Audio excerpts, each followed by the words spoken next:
যে বিষয়টির ফলে আল্লাহ তাআলার রহমতের ফেরেশতা আমাদের বাসা বাড়িতে আগমন করে না। রাসূলুল্লাহ সাল্লাল্লাহু আলাইহি সাল্লামের হাদিস, এক্ষেত্রে সহিহ বুখারীর ৫,৯৪৯ নম্বর হাদিসের অধীনে আল্লাহ রাসূল সাল্লাল্লাহু আলাইহি সাল্লাম ইরশাদ করেছেন, যেটি বর্ণনা করেছেন আব্দুল্লাহ ইবনে আব্বাস রাদিয়াল্লাহু তাআলা আনহু, আবু তালহা রাদিয়াল্লাহু তাআলা আনহুর মাধ্যমে, যেখানে রাসূলুল্লাহ সাল্লাল্লাহু আলাইহি সাল্লাম ইরশাদ করেছেন, লা তাদখুলুল মালায়েকাতু বাইতান ফীহি কালবুন আও সূরা। অন্য হাদিসে আসছে, লা তাদখুলুল মালায়েকাতু ফীহি কালবুন আও তাসাওয়ীর। যে বাসা বাড়িতে কুকুর অথবা কোনো প্রাণীর ছবি থাকে, সেখানে রহমতের কোনো ফেরেশতা আসেন না, আল্লাহ তাআলার দয়া নিয়ে ফেরেশতারা আগমন করেন না। সম্মানিত দর্শক, এখানে একটু বলে রাখি, আমাদের এই ধারাবাহিক কতগুলো পর্বের যে আলোচনা, কোন কোন বাসা বাড়িতে আল্লাহ তাআলার রহমতের ফেরেশতাগণ আসেন না, এখানে কিন্তু আমরা বারবার একটি কথা বলছি, রহমতের ফেরেশতা আসেন না। ফেরেশতাদের বিভিন্ন শ্রেণী আছে, যেটি আমাদের প্রথম পর্বে আমরা আলোচনা করেছিলাম। সেই শ্রেণীর মধ্য থেকে কিছু ফেরেশতা আছেন আমাদের দেহের জন্য রক্ষী হিসাবে আল্লাহর পক্ষ থেকে নিয়োজিত। কিছু ফেরেশতা আছেন যারা আমাদের হিসাব নিকাশ লেখা দায়িত্বে নিয়োজিত। কিছু ফেরেশতা আছেন যারা আমাদের রূহ কবজ করার জন্য, আমাদের জান কবজ করার জন্য, আমাদের মৃত্যু দান করার জন্য নিয়োজিত। এই সকল দায়িত্বপ্রাপ্ত ফেরেশতাগণের কথা ভিন্ন, তারা সব জায়গায় যান এবং সব জায়গায় অবস্থান করেন।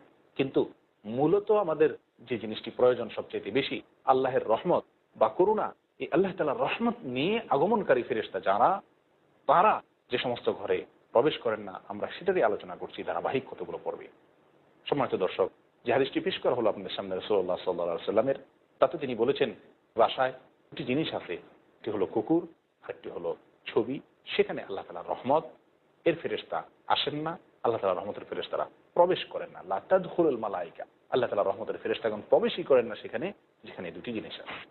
শুধু দর্শক, কুকুর যদি কোনো বাসা বাড়িতে থাকে, সেখানে আল্লাহ সুবহানাহু ওয়া তাআলার রহমতের ফেরেশতাগণ প্রবেশ করেন না।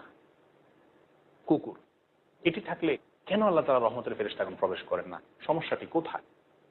ইমাম নববী রাহমাতুল্লাহি আলাইহি হাদিসের বিশ্ববিখ্যাত বিশ্লেষক, সহিহ মুসলিমের ব্যাখ্যা গ্রন্থ যিনি লিখেছেন, গোটা মুসলিম বিশ্ব সেখান থেকে উপকৃত হচ্ছে। সেই ইমাম নববী রাহমাতুল্লাহি আলাইহি এর ব্যাখ্যা প্রসঙ্গে বলেন যে, কুকুর কোনো বাসা বাড়িতে থাকলে সেখানে আল্লাহর রহমতের ফেরেশতা প্রবেশ করেন না। তার কারণ হলো, কুকুরের মধ্যে কিছু বিশেষ কুকুর আছে, বিশেষ শ্রেণীর কুকুর আছে, যেগুলো মূলত শয়তানি। আর শয়তান যেখানে থাকে সেখানে আল্লাহ তাআলার রহমতের ফেরেশতা আসেন। আরেকটি কারণ উল্লেখ হয়েছে যে, কুকুর এর গায়ে সাধারণত নাপাক থাকে, এবং সে যেহেতু নাপাক এবং নোংরা জিনিস বেশি খায়, গ্রহণ করে খাদ্য হিসাবে, সেজন্য সেখানে রহমতের ফেরেশতা আসে না, কারণ তার সঙ্গে নাপাক মিশ্রিত থাকে। কিন্তু আজকাল আমাদের আধুনিক সমাজে আমরা দেখি, আমরা অনেকে শখের বশত কুকুর পালি, সে সমস্ত কুকুর সাধারণত নাপাক বা নোংরা কোনো কিছু খায় না। সেক্ষেত্রে হাদিসের আরও একটি ব্যাখ্যা রয়ে গেছে, সেটি হলো যে, কুকুর এটি নাজাসাতুল আইন বা মূলগত মজ্জাগতভাবে সৃষ্টিগতভাবেই নাপাক, যেমন শূকর। অনেক ওলামায়ে কেরামের মতে কুকুর সৃষ্টিগতভাবেই নাপাক। আর যেহেতু সৃষ্টিগতভাবেই নাপাক, সেহেতু এই নাপাক জিনিস থাকার কারণে কুকুরের দেহ যতই পরিচ্ছন্ন এবং পবিত্র থাকুক না কেন বাহ্যিকভাবে, এটা সৃষ্টিগতভাবেই আল্লাহ তাআলা নাপাক করে সৃষ্টি করেছেন। আল্লাহর সমস্ত সৃষ্টির ভিতরেই রহস্য এবং অনেক বহুবিধ উপকারিতা রয়ে গেছে, সেটি ভিন্ন জিনিস, কিন্তু এটাকে আল্লাহ তাআলা নাপাক করে সৃষ্টি করেছেন, এটি হলো চূড়ান্ত কথা। যার কারণে যেখানে বা যে বাসায় যে ঘরে কুকুর থাকবে, সেখানে আল্লাহর রহমতের ফেরেশতাগণ প্রবেশ করবেন না, আসবেন না। সম্মানিত দর্শক, এক্ষেত্রে রাসূলুল্লাহ সাল্লাল্লাহু আলাইহি সাল্লামের আরও একাধিক হাদিস বর্ণিত হয়েছে, যেগুলো আমরা এখানে উল্লেখ করতে পারি।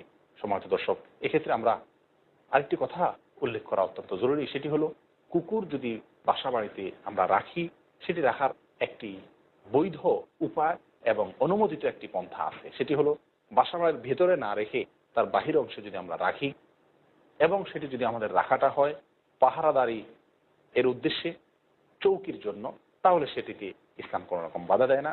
রাসূলুল্লাহ সাল্লাল্লাহু আলাইহি সাল্লামের এক হাদিসে বরং অনুমতি এসেছে। তিনি ইরশাদ করেছেন, আবু হুরায়রা রাদিয়াল্লাহু আনহু থেকে বর্ণিত হাদিসের ভিতরে, ইল্লা কালবা গানামিন আও হারসিন আও সাইদিন, যদি কোনো কুকুর চাষাবাদের কাজে অথবা শিকারের কাজে অথবা পাহারাদারের কাজে যদি রাখা হয়, তাহলে সেটি ব্যতিক্রম থাকবে, অর্থাৎ সেটি নিষিদ্ধের আওতায় পড়বে না, সেখানে আল্লাহর রহমতের ফেরেশতাগণ ঠিকই আসবেন। তাহলে এখানে আমরা দুটি জিনিস মৌলিকভাবে লক্ষ্য করতে পাই। এক, কুকুর যদি আপনাকে রাখতেই হয়, এক নম্বর কথা হলো, সেটি বাসা বাড়ির ভেতরে হতে পারবে না। দুই, কুকুর যদি আপনাকে রাখতে হয়, সে রাখাটা, সে পালাটা শখের বশত হবে না। কুকুর আল্লাহ তাআলার সৃষ্টি প্রাণী, তার প্রতি আপনি দয়া করুন, খাবার দিন, সেটি ভিন্ন জিনিস। কিন্তু তাকে আপনি বাসা বাড়িতে রাখা, লালন পালন করার ক্ষেত্রে লালন পালন আপনি করতে পারবেন, যে কারণে সেটি হলো, আপনি কোনো প্রয়োজনে, অর্থাৎ যেমন আপনার বাড়ি পাহারাদারির জন্য, অথবা আপনার ক্ষেত খামার আগের যুগে যেটি ছিল ক্ষেত খামার পাহারা দেওয়ার জন্য কুকুর রাখা হতো, অথবা আগের যুগে এটিও ছিল শিকার করার জন্য কুকুরকে ব্যবহার করা হতো। এই তিনটি উদ্দেশ্যের কোনো একটি উদ্দেশ্যে আপনি কুকুর ব্যবহার করতে পারেন। আমাদের সমাজে আমরা দেখি অনেক ভাই এবং বোনেরা তাদের বাসা বাড়িতে পাহারাদার হিসাবে কুকুরকে ব্যবহার করেন, গেটে রাখেন। এটি মোটেও নিষেধ নয়, অনেক অফিস আদালতে আছে এবং পৃথিবীর অনেক দেশে আমরা দেখি যে আইন শৃঙ্খলা বাহিনীর সদস্যরা বিশেষ ধরনের কুকুরকে ব্যবহার করেন তাদের নিরাপত্তার খাতিরে। এগুলো সম্পূর্ণভাবে জায়েজ এবং হালাল, এবং এভাবে লালন পালন করাতে কোনো নিষিদ্ধ নাই। কিন্তু নিষিদ্ধ হলো বাসা বাড়িতে রাখা এবং তাদেরকে এই প্রয়োজন, তিনটি প্রয়োজন ছাড়া অন্য কোনো কারণে, অর্থাৎ শখের বশত যদি আমরা সেটাকে লালন পালন করি, সেটি হবে অত্যন্ত জঘন্য অপরাধ।